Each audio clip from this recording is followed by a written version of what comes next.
Hey, how are you doing, guys? This is John from Weathershield Air-Conditioning. I just wanted to show you guys this new Rheem product. This is the new 10-ton 463 phase. This is the one with the new micro-channel condenser. I was going to open it up, let you guys see it. You come this way. This is pretty neat.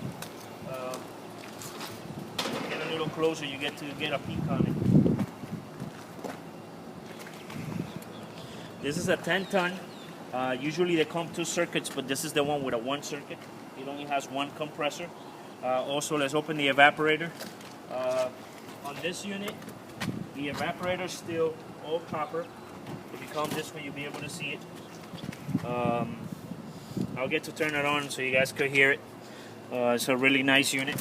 It's the first one I installed with the thermal coil. It's the one with the get it all running so you guys get to see it.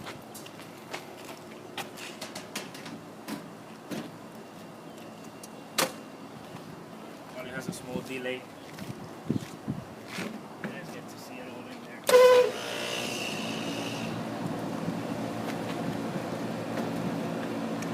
Just came on. Got to double check them though. So you guys get to see it all running.